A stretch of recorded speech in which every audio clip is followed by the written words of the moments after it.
Dear students, how are you? I think you are very well by the grace of Allah.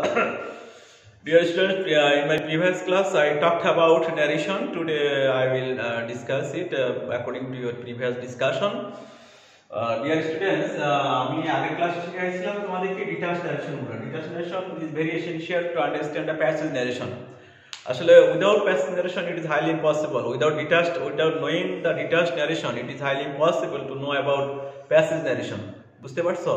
আসলে কিন্তু detach narration গুলো ভালোভাবে জানা ছাড়া passage narration highly impossible.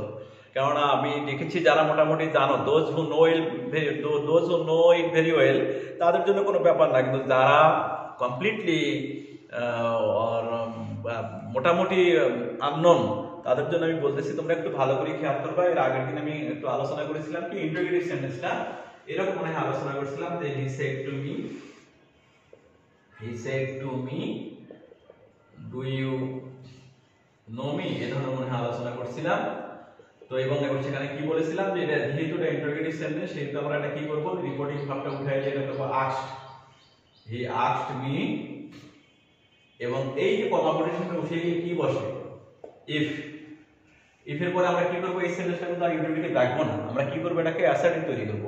An assertive sentence, of course you must know the characteristic of an assertive sentence. Assertive এর ক্যারেক্টারিস্টিকটা কি রকম যে of course there must have a subject in assertive sentence. অবশ্যই একটা সাবজেক্ট নিয়ে থাকতে হবে, সাবজেক্ট ছাড়া কোনো assertive sentence হবে না। তো if এর পরে আমরা কি করব সাবজেক্ট ইউ, সেকেন্ড পারসন হলে কাকে ধরে মি, এর সাবজেক্ট কি আই। তারপর দেখো টেন্স কি আছে, প্রেজেন্ট টেন্স তাহলে কি হবে পাস্ট টেন্স নিউ, মি থাকলে কাকে ধরবে হিয়ার অবজেক্ট হিম। তো আমি এভাবে শিখাইছিলাম গত ক্লাসে।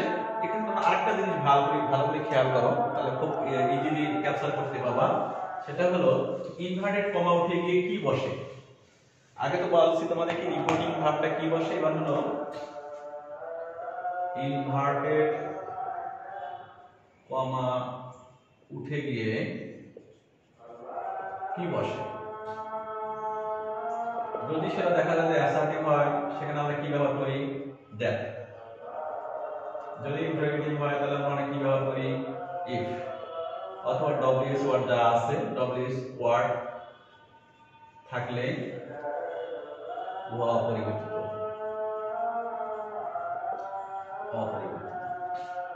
যদি ওটা ইম্পারেটিভ হয় তখন আমরা কি ব্যবহার করি টু অথবা নট টু। নট টুটা হলো নেগেটিভ বলে। যদি ওটা অপারেটিভ হয় তখন আমরা ব্যবহার করি কি দ্যাট। যদি ওটা এক্সক্লেমেটরি হয় তখন আমরা ব্যবহার করি দ্যাট। তাহলে আমরা ধাপে আগাবো।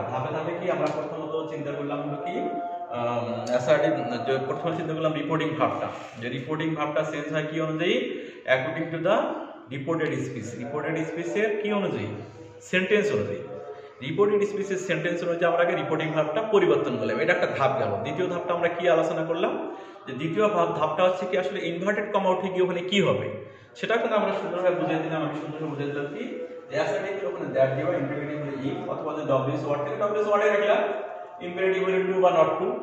যদি ইম্পারেটিভ সেন্টেন্সে হ্যাঁ বোধক থাকে তখন তোমরা দিলা টু, আর যদি না বোধক থাকে তখন দিবা not to.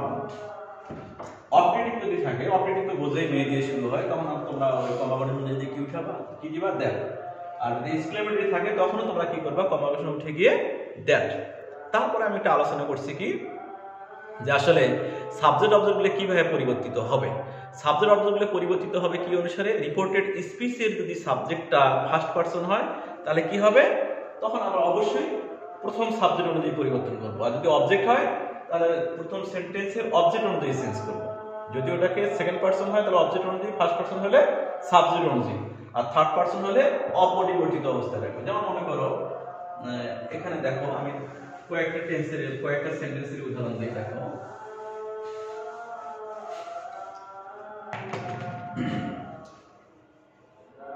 he said to me are you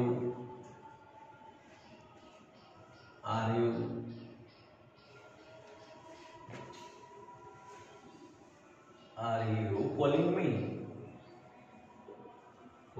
me তো এখানে দেখো আমাদের প্রথম ডিউটি কি ফার্স্ট ডিউটি হচ্ছে এটা একটা কোন সেন্টেন্স। আমরা প্রথম কাজ হলো এটা কোন সেন্টেন্স, এটা কিন্তু ইন্টারোগেটিভ সেন্টেন্স। ইন্টারোগেটিভ সেন্টেন্সের পর পরে দেখো এটা কোন টেন্স, এটা কোন টেন্স, পাস্ট টেন্স। ইন্টারোগেটিভে আমরা এটা হলো কি রিপোর্টিং ভার্ব, এটা হলো রিপোর্টেড স্পিচ, এটা হলো কি রিপোর্টেড স্পিচ, এটা হলো রিপোর্টিং ভার্ব। এখানে আমরা কি ব্যবহার করব, রিপোর্টেড স্পিচটা যেহেতু পাস্ট টেন্স ইয়া আছে ইন্টারোগেটিভ আছে, তাহলে এখানে আমরা ব্যবহার করব আস্কড। আস্কড মি দিলাম। এখানে কিন্তু ডব্লিউএস ওয়ার্ড নাই, যদি ডব্লিউএস ওয়ার্ড থাকতো তাহলে আমরা ইফের পরিবর্তে ডব্লিউএস ওয়ার্ডই দিতাম। আর যেহেতু ডব্লিউএস ওয়ার্ড নাই তাহলে আমরা কি করব, এখানে ইফ বা ওয়েদার ব্যবহার করতে পারি, আমরা ইফই ব্যবহার করি, ইফ। এখন আমি কি বলছি, এর আগে তোমাদেরকে বলছি যে এই সেন্টেন্সটাকে সবসময় কি করতে হবে, অ্যাসার্টিভ করতে হবে। ইফ এর পরে সাবজেক্ট কোনটা, অ্যাসার্টিভ করতে গেলে কি করতে হয়, তোমাদেরকে অবশ্যই একটা সাবজেক্ট দিতে হয়। সাবজেক্টটা কি এখানে ইউ, কোন পারসন, সেকেন্ড পারসন। সেকেন্ড পারসনটা কাকে ধরবে, অবজেক্টকে ধরবে। তো অবজেক্টকে যদি ধরে মি, এখানে কি মি হবে না মি এর সাবজেক্ট হবে, কনজাংশনের পর সবসময় সাবজেক্ট হয়, মি এর সাবজেক্ট এখানে হচ্ছে আই গেল। এখন করব কি আমরা, যেহেতু এটা পাস্ট টেন্স, পাস্ট টেন্স হলে আমরা এটাকে কি করি, টেন্সটাকে পরিবর্তন করি। কি রকম পরিবর্তন করি, যে প্রেজেন্ট ইন্ডিপেন্ডেন্ট হলে পাস্ট ইন্ডিপেন্ডেন্ট, প্রেজেন্ট কন্টিনিউয়াস হলে পাস্ট কন্টিনিউয়াস, প্রেজেন্ট পারফেক্ট হলে পাস্ট পারফেক্ট। এখানে ইজিলি দেখা যাচ্ছে কোন টেন্স, প্রেজেন্ট কন্টিনিউয়াস টেন্স। তাহলে অবশ্যই you must have the idea about tense. তোমাদের কিন্তু এর আগের ক্লাসে, আগের যতগুলো ভিডিও আমি যতগুলো ক্লাস নিয়েছি অনলাইনে, আমি কিন্তু বারবার বলছি যে you must have the full idea about tense, about identifying the tense. If you don't have any idea to identify the tense, it is highly impossible to improve yourself in English. তোমরা একটু মনে করে দেখো, আমি তো বারবার বলছি তোমার টেন্স ছাড়া কোনো কিছু আগাতে পারবে না। তো এটা যেহেতু present continuous tense, I present continuous তাহলে কোন টেন্সে হয়, পাস্ট কন্টিনিউয়াস হয়। তো আই এখন দেখব আমরা পাস্ট কন্টিনিউয়াসের গঠন কি, আই পরে কি হয়, ওয়াজ। আই ওয়াজ কলিং, এখানে দেওয়া আছে me, first person. First person বলে কাকে ধরে, সাবজেক্টকে ধরে। সাবজেক্টটা কি আছে, হি। এখানে কি হি বলবে না, সেই অবজেক্টটা হবে, অবজেক্ট হবে, এই হি অবজেক্ট হিম। তো বুঝতে পারছো, এখানে যদি আমরা ইফ দিলাম, এবার আমরা যাই অ্যাসার্টিভে, উদাহরণ দিছি ইম্পারেটিভে দেই। she said to me please help me। তো এখানে কিন্তু আমরা ইজিলি দেখতে পারি যে আসলে অনুরোধ সুযোগ বোঝাচ্ছে। এটাও যদি না থাকে, খালি যদি থাকে যে হেল্প মি, মানে ইম্পারেটিভ সেন্টেন্স কি হয় বুঝি, if any sentence begins with the main verb. যদি মেইন ভার্ব দিয়ে কোনো সেন্টেন্স শুরু হয় তখন আমরা কি বলি, যে এটা হচ্ছে ইম্পারেটিভ সেন্টেন্স। তো এখানে প্লিজ থেকে বোঝানো হচ্ছে যে এই প্লিজ দ্বারা বোঝানো হচ্ছে যে এখানে ইজিলি আমরা রিকোয়েস্টেড ব্যবহার করতে পারি, যেহেতু এটা পাস্ট টেন্স আছে। তাহলে কি ব্যবহার করব, she requested me। আর কি বলছিলাম, ইম্পারেটিভ সেন্টেন্সে কি হয়, কমা কোটেশন থেকে টু বসে, টু এর পরে সবসময় কি হয়, মূল verb present form, to help. এখানে মি, মি হলো সাবজেক্ট। মি যদি ওখানে ফার্স্ট পারসন হয় তাহলে কি অনুযায়ী চেঞ্জ হয়, সাবজেক্ট অনুসারে। সি আছে কি হবে, হ্যাঁ দেখছো, মানে অল টাইম তোমাদেরকে সাবজেক্ট অবজেক্টের চেঞ্জ হয়, এই জিনিসটা কিন্তু মাথায় রাখতে হবে, তাছাড়া কিন্তু সম্ভব না। এখানে দেখো she requested me to help her, এটা যদি আমরা অ্যাসার্টিভ না করে ইন্টারোগেটিভ দিয়ে করি, সরি নেগেটিভ দিয়ে করি, তখন কি হবে, অ্যাফার্মেটিভ না করে যদি নেগেটিভ দিয়ে করি, দেখো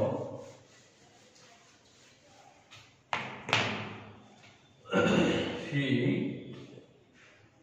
said to me don't, মনে করে এইভাবে দেখো, disturb me again। she said to me don't disturb me again। দেখো অর্থটা কি বোঝাচ্ছে, এটা যদিও ঠিক আছে ইম্পারেটিভ সেন্টেন্স, ইম্পারেটিভ সেন্টেন্স কিন্তু তোমরা একটু চিন্তা করবে যে অর্থটা আসলে কোন দিকে যাচ্ছে। সে আমাকে বললো, কি বললো, ডন্ট ডিস্টার্ব মি अगेन, আমাকে আর বিরক্ত করিও না। আমাকে আর বিরক্ত করিও না সাধারণত কিন্তু এটা রিকোয়েস্টই বোঝায়, নাকি অর্ডার বোঝায় না, কিন্তু কমান্ডও বোঝায় না, হয়তো রিকোয়েস্টই বোঝায়। মানুষ যদি কেউ বলে যে সঙ্গে সঙ্গে কি বলে, প্লিজ ডন্ট ডিস্টার্ব মি, যে আমাকে দয়া করে আর ডিস্টার্ব করিয়েন না। সেক্ষেত্রে দেখো আমরা কি ব্যবহার করতেছি, she said to me, তোমরা বারবার বলতেছি, এটা তো রিপোর্টিং ভার্বটা জানোই। তাহলে কি হবে, she requested me। এখন ডু নট আছে, যদি নেগেটিভ থাকে তাহলে আমরা ব্যবহার করি কি, নট টু, আর যদি অ্যাফার্মেটিভ থাকে তাহলে to, not to disturb me বলতে কাকে বোঝাচ্ছে? হার। Disturb her again. দেখছো যেহেতু এটা পাস্ট টেন্স এজন্য আমরা রিকোয়েস্ট দিলাম, প্রেজেন্ট টেন্স হলে প্রেজেন্ট টেন্সে রিকোয়েস্ট দিতাম। এখানে যেহেতু ইম্পারেটিভ সেন্টেন্স আছে ওই কারণে আমরা রিকোয়েস্ট দেওয়ার পরে কমা করে থেকে কি ব্যবহার করলাম? Not to. যদি ডু নট থাকতো, ডু নট না থেকে যদি অ্যাফার্মেটিভ থাকতো তাহলে কি ব্যবহার করা যেত? শুধু টু। এবার দেখো আমরা অন্য একটা উদাহরণে যাই, অপটেটিভে।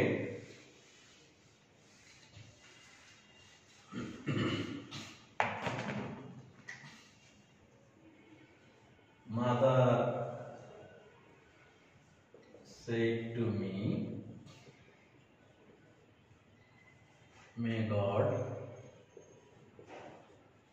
bless you. এখানে দেখো আমি কিন্তু বারবার বলছি what should you do, you must. প্রথমত তোমাদের কি করতে হবে? তোমাদের প্রথমত রিপোর্টেড স্পিচটা দেখতে হবে। May God bless you. Reported স্পিচটা কোন sentence? Operative sentence. Operative sentence হলে আমরা কি ব্যবহার করি? এখানে সেড টু এর পরিবর্তে কি ব্যবহার করি? উইশড অথবা পেইড ব্যবহার করতে পারি। Mother wished, mother wished me. তো ইনভার্টেড কমা ওদিকে কি হয়? That. That mother wished me that. এখানে আমাদের কি করতে হবে? এর আগে বলছি এই সেন্টেন্সটাকে অ্যাসার্টিভ করতে হবে। সাবজেক্ট কোনটা? গড। তারপরে মেয়ের পাস্ট টেন্স, যে দুটো পাস্ট টেন্স আছে মেয়ের পাস্ট টেন্স মাইট। তারপরে ব্লেস। সেকেন্ড পারসন আছে ইউ। ইউ বলতে কাকে বোঝাচ্ছে? মি। তো এই ক্ষেত্রে বারবার আমরা কিন্তু মি নাও দিতে পারি। Mother wish that God might bless me তাও হবে, আর mother wish me that God might bless me তাও হবে। এটা না দিলেও কিন্তু আমাদের চলে। So thank you my dear student. Later on we will discuss another class on exclamatory sentence and how to improve yourself for learning narration. Okay, later on we will see or we will meet in our next class. Thank you.